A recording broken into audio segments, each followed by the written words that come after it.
Hello friend.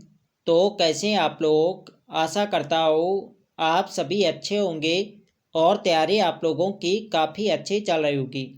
तो देखो, आज की क्लास करंट अफेयर्स की क्लास रहेगी। आज की क्लास में आपको करंट अफेयर्स के अति महत्वपूर्ण प्रश्न यहाँ पे देखने को मिलेंगे, जो आपकी आने वाली सभी भर्ती परीक्षाओं के लिए काफ़ी महत्वपूर्ण होंगे। तो चलिए आज की क्लास को हम शुरू करते हैं बिना किसी देरी के। पहला प्रश्न यहाँ पे देखेंगे, उत्तराखंड हाईकोर्ट के नए मुख्य न्यायाधीश कौन बने हैं। सही आंसर है option B, justice Manoj Kumar Gupta. Justice Manoj Kumar Gupta बने हैं उत्तराखंड हाईकोर्ट के नए मुख्य न्यायाधीश। ये आपको ध्यान रखना है। इन्होंने किसका स्थान लिया है, तो इन्होंने लिया है जस्टिस गुहानाथन नरेंद्र। तो जस्टिस गुहानाथन नरेंद्र का इन्होंने स्थान लिया है, ये आपको ध्यान रखना है। देखो, किसी राज्य के हाईकोर्ट के मुख्य न्यायाधीश की जो नियुक्ति करते हैं, ये करते हैं राष्ट्रपति। राष्ट्रपति भारतीय संविधान के आर्टिकल 217 के तहत हाईकोर्ट के मुख्य न्यायाधीश की नियुक्ति करते हैं और इन्हें पद एवं गोपनीयता की जो शपथ दिलाते हैं, ये दिलाते हैं राज्यपाल। राज्यपाल आर्टिकल 219 के तहत हाईकोर्ट के मुख्य न्यायाधीश को शपथ दिलाते हैं, ये भी आपको ध्यान रखना है। अगला प्रश्न यहाँ पे देखेंगे,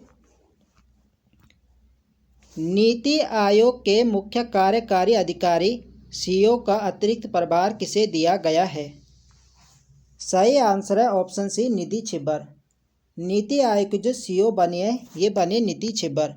इन्होंने किसका स्थान लिया है, तो इन्होंने लिया है BVR सुब्रमण्यम। इनका स्थान इन्होंने लिया है, ये आपको ध्यान रखना है। देखो, नीति आयोग के जो अध्यक्ष होते हैं, ये होते हैं प्रधानमंत्री। तो प्रधानमंत्री नरेंद्र मोदी नीति आयोग के अध्यक्ष हैं और उपाध्यक्ष हैं सुमन के बैरे। और सीईओ कौन बने हैं, तो ये बने निधि छिब्बर। ये आपको ध्यान रखना है। अगला प्रश्न यहाँ पे देखेंगे, भारत जापान संयुक्त सैन्य अभ्यास धर्म गार्जियन 2026 का आयोजन किस राज्य में किया जा रहा है। देखो, भारत और जापान की सेनाओं के बीच में होता है धर्म गार्जन। इसका जो संस्करण है, इस बार ये है 7वां संस्करण है और इसका आयोजन किया जा रहा है उत्तराखंड राज्य के चौबटिया। चौबटिया कहाँ है, तो चौबटिया आपके अल्मोड़ा जनपद में है। ये आपको ध्यान रखना है, इंपॉर्टेंट रहेगा एग्जाम की दृष्टि से। डायरेक्ट प्रश्न पूछा जा सकता है कि धर्म गार्जन अभ्यास किन देशों के बीच में होता है, तो ये होता है भारत और जापान की संयुक्त सैन्य के मध्य। ये आपको ध्यान रखना है। अगला प्रश्न यहाँ पे देखेंगे, उत्तराखंड में खेल महाकुंभ का नाम बदलकर अब क्या कर दिया गया है। सही आंसर है ऑप्शन सी, मुख्यमंत्री चैंपियनशिप ट्रॉफी। खेल महाकुंभ का जो नाम किया गया है, ये क्या गया, मुख्यमंत्री चैंपियनशिप ट्रॉफी। ऑप्शन सी यहाँ पे सही आंसर है। अगला प्रश्न यहाँ पे देखेंगे, हाल ही में केंद्र सरकार ने प्रधानमंत्री कार्यालय PMO का नाम बदलकर क्या कर दिया है। तो प्रधानमंत्री कार्यालय का नाम क्या कर दिया गया है, तो इसका नाम रखा गया है सेवा तीर्थ। ऑप्शन सी यहाँ पे सही आंसर है। अगला प्रश्न यहाँ पे देखेंगे, स्टेट स्टार्टअप इकोसिस्टम रैंकिंग में उत्तराखंड को किस श्रेणी में मान्यता प्रदान की गई है। यानी राज्य स्टार्टअप इकोसिस्टम रैंकिंग में उत्तराखंड राज्य को किस श्रेणी में मान्यता प्रदान की गई है, तो ये की गई है लीडर। इसका सही आंसर आपका ऑप्शन सी यहाँ पे राइट आंसर है। अगला प्रश्न देखेंगे, हाल ही में यूरो को अपनी आधिकारिक मुद्रा के रूप में स्वीकार करने वाला यूरो जोन का 21वां सदस्य देश कौन बना है।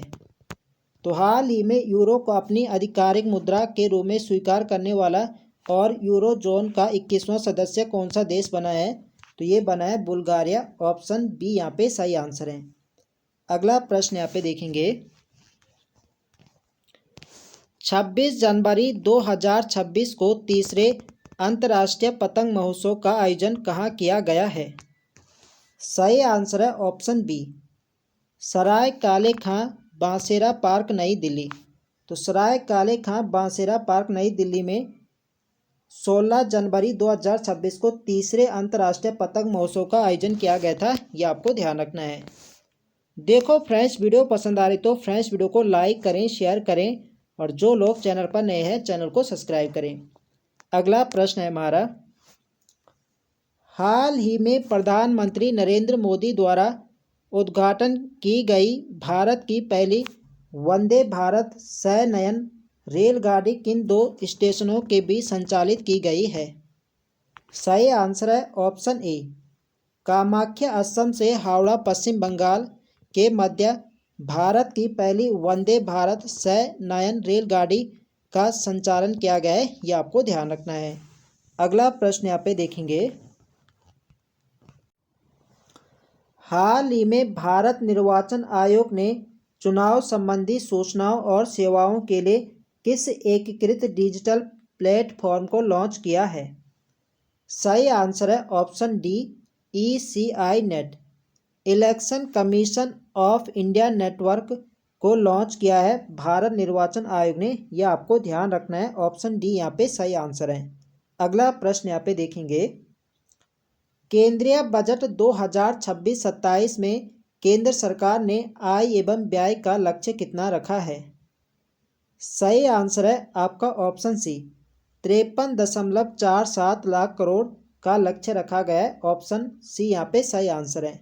अगला प्रश्न यहाँ पे देखेंगे, केंद्रीय बजट 2026-27 में सबसे बड़ा लगभग 24% आय का स्रोत कौन सा है? सही आंसर है ऑप्शन सी, उधार व खर्च। केंद्रीय बजट 2026-27 में जो सबसे बड़ा आय का स्रोत है ये उधार और कर्ज है। ऑप्शन सी यहाँ पे सही आंसर। कितना परसेंट है? तो यह है 24%। अगला प्रश्न देखेंगे,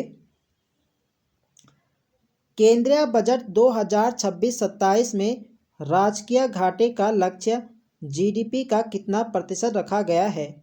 यानी जो फिजिकल डेफिसिट है ये कितना रखा गया है? ये रखा गया है 4.3%। इसका सही आंसर आपका ऑप्शन सी। पिछली बार यहाँ पे 2025-26 में 4.4% था, इस बार ये 4.3% है। ये आपको ध्यान रखना है, इम्पोर्टेंट रहेगा एग्जाम की दृष्टि से। अगला प्रश्न देखेंगे, 1 फरवरी 2026 को निर्मला सीतारमण ने कौन सी बार केंद्रीय बजट प्रस्तुत किया है? तो इन्होंने किया है 9वीं बार। ऑप्शन सी यहाँ पे सही आंसर है। अगला प्रश्न यहाँ पे देखेंगे, वर्ष 2026 में उत्तराखंड के किस व्यक्ति को पद्म भूषण पुरस्कार से सम्मानित किया गया है? सही आंसर है ऑप्शन बी, भगत सिंह कोश्यारी। 2026 में उत्तराखंड के भगत सिंह कोश्यारी को पद्म भूषण पुरस्कार से सम्मानित किया गया है। ऑप्शन बी यहाँ पे सही आंसर है। उत्तराखंड के दूसरे मुख्यमंत्री रह चुके हैं भगत सिंह कोश्यारी, ये आपको ध्यान रखना है। तो इन्हें सामाजिक सेवा के लिए पद्म भूषण 2026 से सम्मानित किया गया, ये भी आपको ध्यान रखना है। अगला प्रश्न यहाँ पे देखेंगे, गणतंत्र दिवस 2026 की परेड में सर्वश्रेष्ठ झांकी किस राज्य को प्राप्त हुआ? सही आंसर है ऑप्शन सी, महाराष्ट्र। गणतंत्र दिवस 2026 की परेड में सर्वश्रेष्ठ झांकी का जो पुरस्कार दिया गया है ये दिया गया है महाराष्ट्र की झांकी को। ऑप्शन सी यहाँ पे सही आंसर है। कुछ यहाँ पे महत्वपूर्ण बातें इनको यहाँ पे देख लेते हैं। पहला स्थान जो यहाँ पे रहा है ये रहा है महाराष्ट्र की झांकी का, और महाराष्ट्र की झांकी की जो थीम थी, थीम काफ़ी इंपॉर्टेंट हो जाती है एग्जाम की दृष्टि से। तो इसकी जो थीम थी ये थी गणेश उत्सव ए सिंबल ऑफ आत्मनिर्भरता, इसकी थीम थी, ये आपको ध्यान रखना है। अगला प्रश्न यहाँ पे देखेंगे, गणतंत्र दिवस 2026 में पॉपुलर चॉइस अवार्ड किस राज्य की झांकी को मिला? पॉपुलर चॉइस यानी जनता की जो पसंद में यहाँ पे पहला स्थान यहाँ पे मिला है, ये मिला है गुजरात की झांकी को। ऑप्शन बी यहाँ पे सही आंसर है।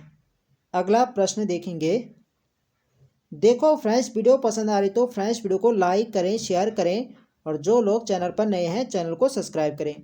अगला प्रश्न है हमारा, गणतंत्र दिवस 2026 का मुख्य विषय थीम क्या था? सही आंसर है option B, 150 years of Vande Mataram. देखो जो हमारा राष्ट्रीय गीत है वो है वंदे मातरम। राष्ट्रीय गान तो जन गण मन है, लेकिन जो राष्ट्रीय गीत है ये क्या है? वंदे मातरम। किसके द्वारा लिखा गया? तो ये लिखा गया बंकिम चंद्र चटर्जी, इनके द्वारा यह लिखा गया है। तो इसके 150 वर्ष यहाँ पे पूरे हो गए, इसलिए यहाँ पर इस वर्ष यहाँ पे 150 ईयर्स ऑफ वंदे मातरम गणतंत्र दिवस की थीम के रूप में लिया गया है, यह आपको ध्यान रखना है। अगला प्रश्न यहाँ पे देखेंगे, 77वें गणतंत्र दिवस समारोह के मुख्य अतिथि कौन थे? सही आंसर है option C, Ursula von der Leyen और एंटोनियो कोस्टा। ये गणतंत्र दिवस 2026 के मुख्य अतिथि थे, ये आपको ध्यान रखना है। देखो, जो उर्सुला वान डे लेन है ये यूरोपीय कमीशन की अध्यक्ष है, और जो एंटोनियो कोस्टा है ये यूरोपीय काउंसिल के अध्यक्ष हैं, ये आपको ध्यान रखना है। अगला प्रश्न देखेंगे, वर्ष 2026 में कुल कितने लोगों को पद्म पुरस्कार से सम्मानित किया गया? सही आंसर है ऑप्शन सी, 131। 131 लोगों को वर्ष 2026 में पद्म पुरस्कार से सम्मानित किया गया है, जिनमें 5 लोगों को पद्म विभूषण, 13 लोगों को पद्म भूषण और 113 लोग यहाँ पे पद्म श्री में शामिल है, ये आपको ध्यान रखना है। देखो, भारत का जो सर्वोच्च नागरिक पुरस्कार है वह है भारत रत्न। दूसरे नंबर पे पद्म विभूषण आता है, तीसरे नंबर पर पद्म भूषण और चौथे नंबर पे आता है पद्म श्री। ये आपको ध्यान रखना है, क्रम भी लगाने को पूछा जाता है। अगला प्रश्न देखेंगे, पद्म पुरस्कार 2026 में कितने लोगों को पद्म विभूषण से सम्मानित किया गया? तो अभी मैंने आपको बताया कि 5 व्यक्तियों को पद्म विभूषण से सम्मानित किया गया, ऑप्शन बी यहाँ पे सही आंसर है। तो यहाँ पे मैंने उन 5 व्यक्तियों का नाम भी यहाँ पे लिख रखा है, तो आप लोग ये नाम भी आपको ध्यान रखना है, नाम भी पूछे जाते हैं। तो यहाँ पे आप लोग देख सकते हैं, एक है आपके धर्मेंद्र सिंह देओल, इन्हें कला के क्षेत्र में मरणोपरांत इन्हें दिया गया है। इसके अलावा केटी थॉमस, इन्हें सार्वजनिक मामले में दिया गया है। एन राजम, इन्हें भी कला के क्षेत्र में दिया गया है। पी नारायणन, इन्हें साहित्य एवं शिक्षा के लिए दिया गया है। और बी एस अच्युतानंदन, इन्हें मरणोपरांत सार्वजनिक मामले के लिए दिया गया है, यह आपको ध्यान रखना है। तो पद्म विभूषण में 2 व्यक्ति हैं जिन्हें मरणोपरांत दिया गया है। एक तो आपके बी एस अच्युतानंदन है, इन्हें सार्वजनिक मामले के लिए दिया गया, और एक है धर्मेंद्र सिंह देओल, इन्हें क्या है कला के क्षेत्र में दिया गया मरणोपरांत, यह आपको ध्यान रखना है। अगला प्रश्न देखेंगे, पद्म पुरस्कार 2026 में कितने व्यक्तियों को पद्म भूषण से सम्मानित किया गया? तो पद्म भूषण से सम्मानित किया गया 13 लोगों को, ऑप्शन बी यहाँ पे सही आंसर है। देखो, यहाँ पे 13 नाम तो नहीं, बल्कि कुछ जो महत्वपूर्ण व्यक्ति हैं उनके नाम मैंने यहाँ पे लिए हैं जिन्हें पद्म भूषण से दिया गया है। एक तो हमारे राज्य उत्तराखंड के कौन है, भगत सिंह कोश्यारी। इनके अलावा कौन है, तो अलका याग्निक है, इन्हें संगीत के क्षेत्र में दिया गया है। ममूटी है, इन्हें कला और सिनेमा के लिए दिया गया है।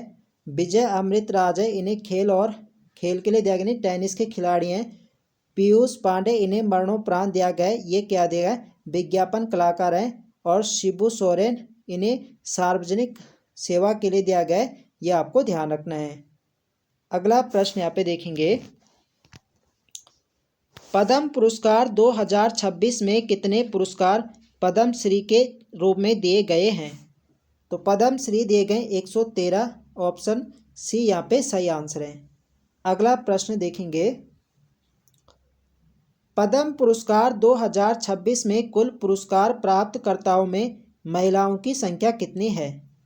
तो 131 टोटल यहाँ पे पुरस्कार दिए गए पद्म पुरस्कार, उनमें से कितनी महिलाएं शामिल है? तो 19 महिलाएं शामिल हैं, इसका सही आंसर जाएगा सी के साथ। अगला प्रश्न देखेंगे, पद्म पुरस्कार 2026 की सूची में कितने पुरस्कार मरणोपरांत दिए गए हैं?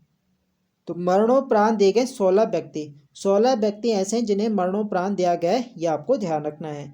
अगला प्रश्न देखेंगे, पद्म पुरस्कार 2026 में रोहित शर्मा को कौन सा सम्मान मिला? सही आंसर है ऑप्शन सी, पद्म श्री। रोहित शर्मा को पद्म श्री पुरस्कार से सम्मानित किया गया, ऑप्शन सी यहाँ पे सही आंसर है।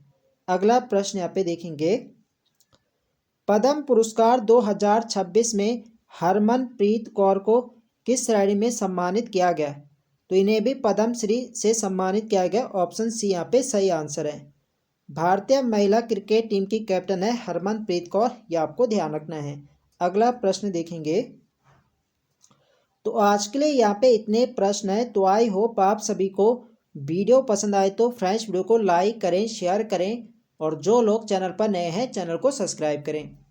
अब मिलते हैं नेक्स्ट वीडियो में, तब तक के लिए जय हिंद दोस्तों।